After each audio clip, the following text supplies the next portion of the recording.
Revenons à présent sur ce discours prononcé hier soir par le roi Mohamed VI à l'occasion du 64e anniversaire de la Révolution du roi et du peuple. Le souverain s'est en effet adressé à la nation, je vous le disais, un discours dans lequel il a affirmé sa volonté de voir un continent africain stable et intégré, un continent fort économiquement et pesant politiquement sur la scène internationale.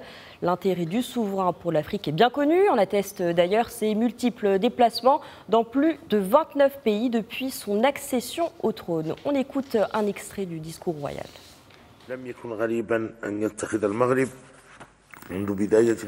C'est donc sans surprise que le Maroc, imprégné de la symbolique et des valeurs inhérentes à cette glorieuse révolution, adopta, dès son indépendance, des positions fermes à l'avantage de l'Afrique et prit des initiatives concrètes en sa faveur. Cette fibre africaine se manifesta notamment à travers la participation en 1960 à la première opération de maintien de la paix au Congo, la tenue la même année à Tanger de la première réunion de la Commission de développement de l'Afrique et la création inédite au sein du gouvernement de 1961 d'un ministère pour les affaires africaines ayant pour mission de soutenir les mouvements de libération. Ces efforts sincères en faveur des peuples africains furent couronnés en 1961 par la tenue de la conférence de Casablanca qui posa les premiers jalons pour l'avènement en 1963 de l'Organisation de l'Unité africaine. Ainsi, l'engagement du Maroc à défendre les causes et les intérêts de l'Afrique ne date pas d'aujourd'hui, c'est plutôt une orientation immuable que nous avons héritée de nos ancêtres et que nous continuons à conforter avec assurance et fierté. Cher peuple, le choix du Maroc de se tourner vers l'Afrique n'a pas été le fruit d'une décision fortuite. Il n'a pas été non plus dicté par des calculs conjoncturels ou des supputations éphémères. Il est plutôt le gage de notre fidélité à cette histoire commune et l'expression d'une foi sincère dans la communauté de destin qui nous rassemble.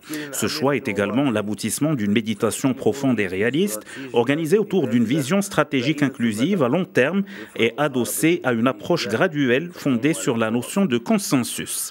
Axée sur une connaissance pointue de la réalité africaine, notre politique continentale est magistralement illustrée à travers plus de 50 déplacements effectués au cours de notre règne dans plus de 29 pays, dont 14 ont été visités depuis octobre dernier. Elle s'articule également autour de la promotion des intérêts communs pour la mise en place de partenariats solidaires gagnant-gagnant. Et pour en parler, nous sommes ce matin avec Driss Aissaoui, analyste politique. Bonjour, merci beaucoup d'être avec nous. Merci. Et pour parler de ce discours royal, donc justement, donc selon vous, Driss Aissaoui, qu'est-ce qui caractérise le discours prononcé hier par le roi Mohamed VI? Très sincèrement, c'est un discours que je qualifierais d'intimiste. La révolution du roi et du peuple est une occasion, en fait c'est un événement qui est bien ancré dans la mémoire collective des Marocains et à chaque fois le roi tient à partager un certain nombre de convictions, un certain nombre d'analyses et d'orientations stratégiques par rapport à la marche de la nation. La marche de la nation, cette année-là, coïncide avec ce que le roi porte comme projet. Moi, je l'appellerais le projet de règne du roi Mohamed VI, à savoir celui du développement des relations avec l'Afrique.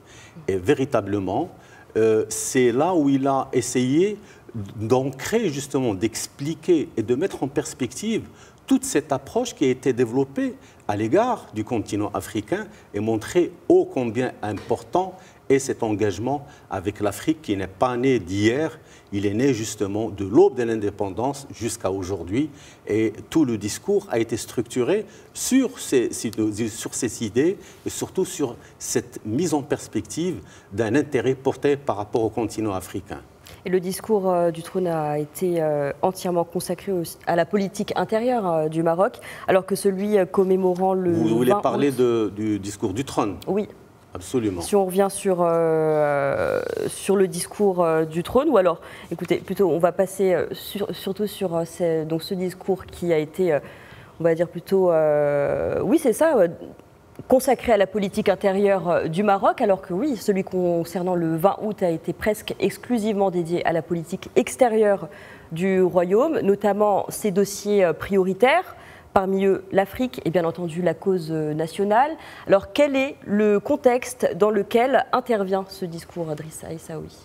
Vous savez, le discours, en fait, l'opinion publique s'attendait à ce que le discours du 20 août soit un prolongement naturel du discours du trône, qui a été consacré à la politique intérieure, au dysfonctionnement de l'administration, à la déception et aux déceptions du citoyen par rapport justement à la mauvaise gouvernance qui règne au niveau d'un certain nombre d'administrations et surtout de la mauvaise gouvernance du champ politique.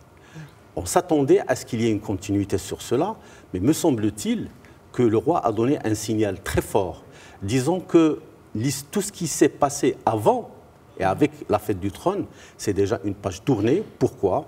Parce que les chantiers de développement qui devaient être faits sont en train d'être faits.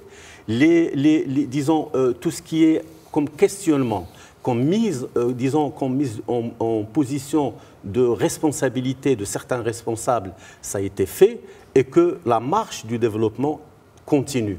Et on ne peut pas regarder l'avenir du Maroc dans un rétroviseur. C'est en fait le message que j'ai ressenti à travers ce discours. Maintenant, l'un des grands chantiers, c'est celui de l'Afrique.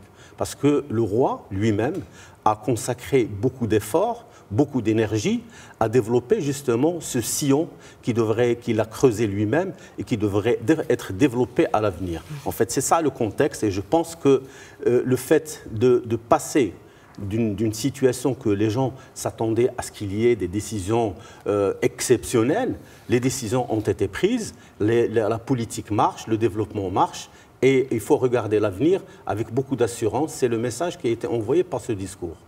Merci beaucoup, Driss Aissaoui. On vous retrouve tout à l'heure pour l'inviter. Vous serez notre invité ce matin pour parler plus en détail, plus longuement aussi sur discours prononcé donc hier soir par le souverain.